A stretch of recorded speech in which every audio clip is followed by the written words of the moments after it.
ولی هر سبراتی هیوان پیش هاتین لپشتی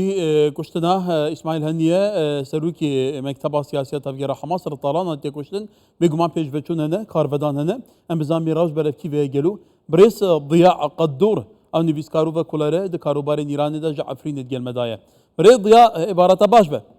هلبت ما بس تمنه ام جوي دس بي بكين اف توقيتا هنيه بهات كشتن گلو تو چا تخمين ديك جبركو دوان سالين داويه دا gelek caran seredon tahran kiriye. Bu ve cari.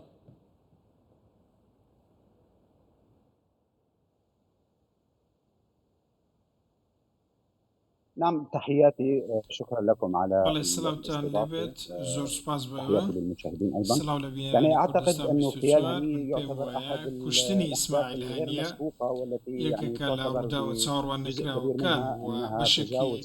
زور شيء وستا بشكل زياتر اسرائيل يا سورة كان وبزاندني او يا سورة انا في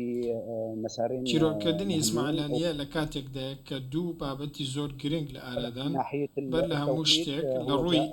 كاتو ساعة كذا سونكا دواي او اسماعيل هنيان تيرو الكركتوانيان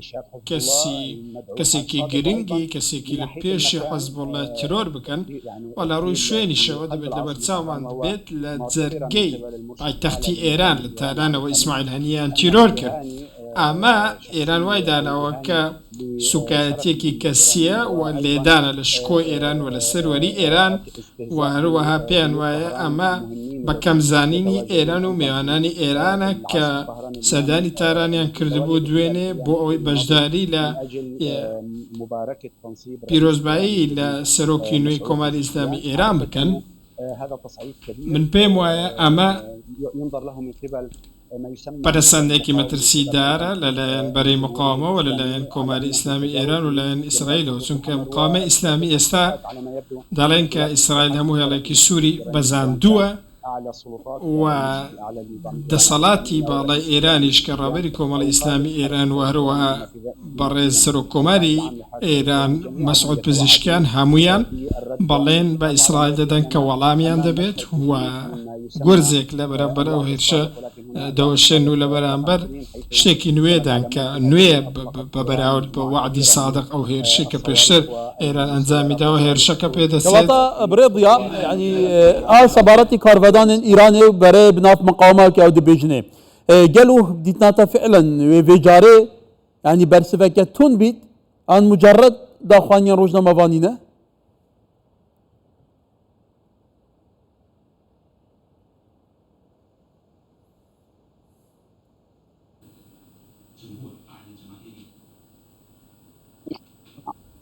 نعم هلا انا اعتقد انه الرد الايراني هو من بين ولامي ايران وكورونا شتيكي حتمي هالردادات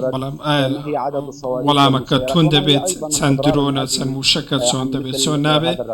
وتزياني بإسرائيل دقيني تما تاستارون دي وكو دزاني ما تنماقي بيش استا ايران هيرشي وعدي صادقي بوسر اسرائيل انزام دا ولام هيتزياني او توي نبو او هيرشش تنيا بو دوبارا نەخشاندنەوەی ململانەیەکە بوو وەڕێگری بوو لەوەی کە کێشەیەکی گەورەتر و ململانەیەکی فراوانتر لە ناوچەکە دروست بێت لەو ماوەیەدا کە ئەو هێرشە لەلایەن ئێرانەوە کرا دیوارێکی گەورەی نێوان ئیسرائیل و ئێران شکێنرا ئێستاش بارودۆخی ناهەمواری ئێران و کێشە نێوخۆیەکانی ئێران چونکە ئێران دەیان کێشەی نێوخۆیشی هەیە بابەتی گواستنەوەی دەسەڵات دوای با بڵێن کۆچکردنی ئیبراهیم ڕەیسی سەرۆک کۆماری پێشووی ئێران و هاتە پێشووی مەسعود پزیشکیان و هەڵوێستی ئێرای بەرەی مقاومە کە هەمیشە هەوڵیان دەدا کە خۆیان لە پەرەسەندن بە دوور بگرن بەڵام ئێستا بارودۆخەکە جیایە لەگەڵ ئەوەشدا من پێم وانە وەڵامی ئێران بکاتە ئاستێک کە با بڵێن هەردوو لا بستنە نێو شەڕێکی فراوان چونکە ئەگەر شتێکی وا بکات ئیسرائیلیش وەڵامێکی توندی دەبات بەڵکو زیاتر لەوە دەچێت کە وەڵام و وەڵامکاری لە نێوان هەردوولادا هەبێت بەتایبەتیش ئەگەر زیانی گەورە لە نێو ئیسرائیل دروست بەڵێ کەرەم بەحثی سووریا بکەین دڵزانیجی کە سووریایەکی شەوان وڵاتانە بەردام دەبیتە ئارمانجە هێرشێن ئیسرائیلێ تایبەتیژی بەرژەوەندیین ئیرانê têne armanjkirin generalên Îranê mezna berpisên sarbaziyê nû li Sûriyê têne kuştin kewata piştî ewal Tehran qamî tu bînî gelo Sûriyê jî wê bajeke baş ya vê tesعîdê bide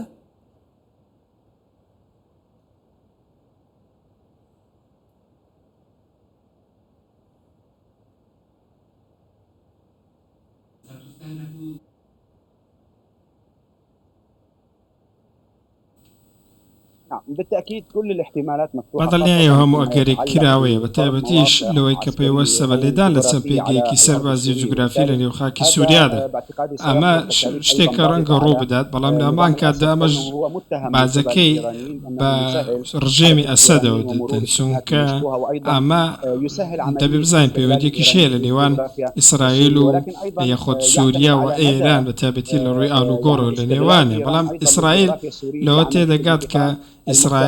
ئێران تا چەند خاکی سووریای قۆستۆتەوە بەکاری هێناوە و بیر لەوە دەکاتەوە تا چەند ئێران دەتوانێت لەوێ وەڵامی هەبێت و هێرش بکات بە تایبەتی دوای هێرشی وعدی سادق. و ئایا گروپە چەکدارەکان و بریکارەکان بە هەموو بەرەکانیەوە دەتوانن چی بکەن بەو بەرانەی کە بەخۆیان دەڵێن قاومە ئیسلامی، چونکە ڕەنگە هەریەکەیان بە شێوازێک جبوزۆڵێک بکات بۆ ئەوەی وەڵامی کوشتنی و تیرۆرکردنی بەڕێز ئیسماعیل هانیە و واروەها سەرکردەکەی حەزبوڵڵا بدەنەوە. بۆ ئەگەر هەر هێرشێک لە سووریاوە نێو جوگرافای سووریاوە بکرێتە سەر ئیسرائیل، وەڵامی زۆر قورسی دەبێت، بازێکی زۆریش بە بەشەر ئەسەد دەدرێت. ولی برای ضیا تبحثی برای مقاومه کرد بگمان حزب الله بدگیره هند گروپین چکدارن عراق بدگیره دنوا سوریه دا بدگیره جبلی ایران بخواه كواتا قالوا تهديد اسماعيل هنيه للطيران كشت دوام مزنا بربسي حزب الله للبنان كشت بربسي قسام كطيب قسام لفلسطين كشت يعني جنرال ايران هاد فير رجدا يعني تشلوهاش ده مجمير هذا لدمشق كشت كواتا حتى بري مقاومه قالوا كارن هند عني هند يبهزن كو بكار بن برسبك كمرشكين يا اسرائيل بدان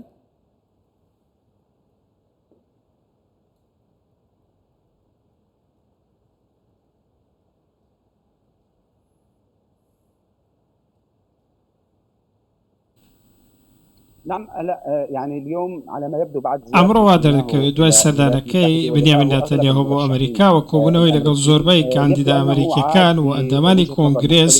نێتانیاهو بە دیدگایەکی نوێ گەڕاوەتەوە نێو ئیسرائیل. بڕیاری سیاسی ئێستا لە نێو ئیسرائیلدا جۆرێک لە جیاوازی تێکەوتووە، چونکە حکوومەتی ئێستای